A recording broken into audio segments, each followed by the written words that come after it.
Good evening. It's 6 o'clock on Wednesday, the 13th of September 2017. Welcome and thank you for joining us tonight for the English edition of Aura News, bringing you the day's national top stories translated into English 6 days a week.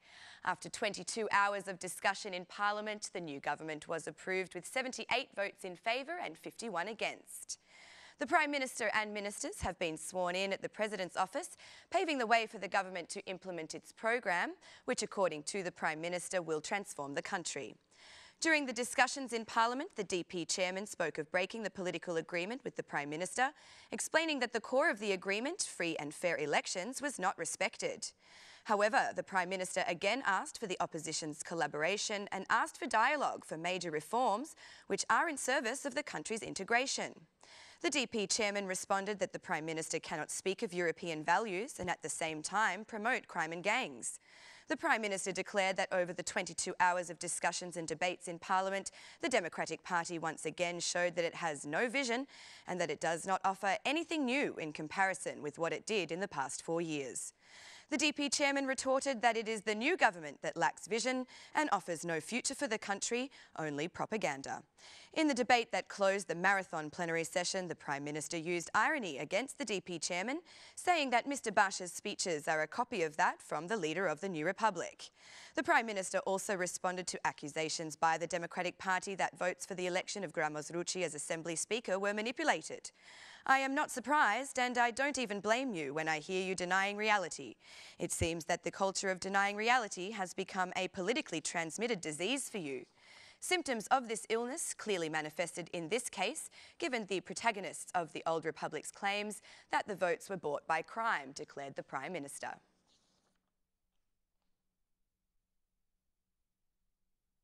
The Democratic Party will head 2 out of the 3 commissions to be led by the opposition parties, with the SMI taking on the other one commission for health.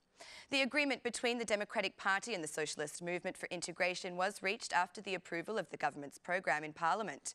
Afterwards, the Socialist Movement for Integration proposed Petrit Vasili as the chair of the Parliamentary Health Commission. Mr Vasili is also the chair of the Socialist Movement for Integration Party itself. Meanwhile, the Democratic Party has proposed Albana Vokshi as the chairwoman of the Media Commission and Gens Polo as the chairman of the Parliamentary Commission for Integration. The agreement reached between the Democratic Party and the Socialist Movement for Integration regarding the division of commissions is the first political signal for a possible alliance between the opposition parties. However, if the rumours at the Democratic Party are to be believed, there is no possibility such a coalition with the SMI in electoral processes will occur. Meanwhile, the Assembly Speaker, Gramos Rucci, has called a meeting with the chairman of the parliamentary groups, which is expected to take place. The chairman of the parliamentary groups will decide when the plenary session will gather tomorrow and will vote for the composition of the parliamentary commissions. Also, the Socialist Party will gather its chairmanship tomorrow in order to appoint the MPs who will head the 5 parliamentary commissions to be led by the majority.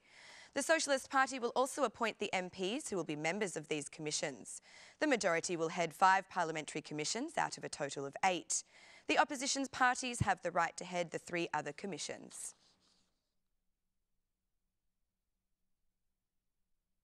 A question on everybody's mind: will the Prime Minister's reform on tourism be realised? The tourism sector has always been a priority for every government, and the proposals of stakeholders have always been heard, but they have never been implemented. The President of the Albanian Association of Tourism thinks that the decrease of the value-added tax on tourism will increase competition in this sector. Only a few hours after the approval of the government's program in Parliament, the Association of Tourism asked for an immediate intervention in infrastructure, cleaning of beaches and creation of tourist maps, which, according to the association, are integral to improving the sector. The President of the association says that the challenge is extraordinary and praises the fact that tourism is being considered as a potential sector for the economy.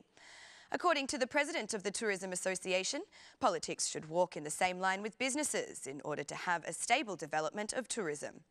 A high number of foreign tourists, especially from Poland, Czech and Slovenia, have entered Albania in the recent 6 months. According to the latest report from the National Institute of Statistics, a massive 71.1% of foreign tourists in the recent 7 months are from Poland and 17.3% are from Kosovo.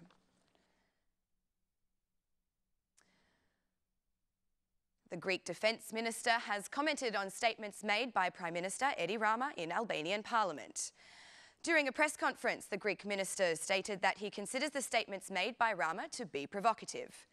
It is true that Mr. Rama is provocative in regards to his recent statements. So are the movements that are being made around the Greek minority in Albania. But I think that Rama has in front of him a majority of people who have been migrants in Greece and are still related to Greece, people who are asking for Greek citizenship.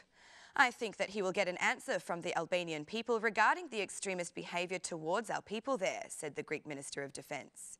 He added that the statements are considered as provocative by Athens and can have an impact on Albania's isolation.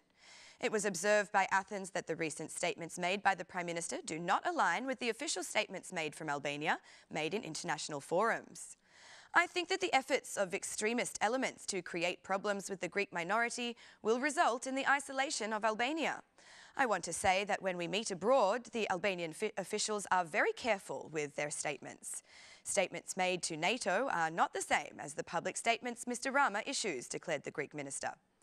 After emphasising that last month Greece sent firefighting helicopters to come to the aid of Albania, the Greek Minister of Defence said that there is no reason for Prime Minister Rama to continue with the provocative rhetoric.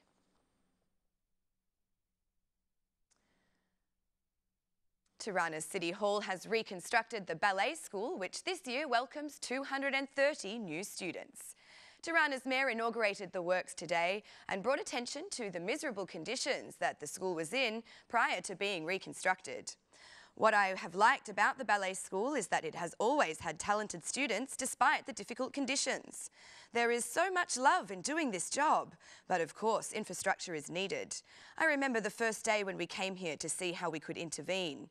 It was raining heavily and water was flowing into the school, declared the mayor, adding that the reconstruction of the ballet school is yet another promise kept. The mayor announced that the City Hall will not allow ambulance sellers to peddle their wares around the school. The market is a mere 50 metres away from the school. As long as the City Hall has provided a space where the sellers can offer their products, they can do this with dignity. Not in streets, not in schools. As long as they have another option, let them use the market for selling and let the schools be used for teaching, concluded the mayor. A festive concert was held at the ballet school and the mayor distributed some medals to the most talented students.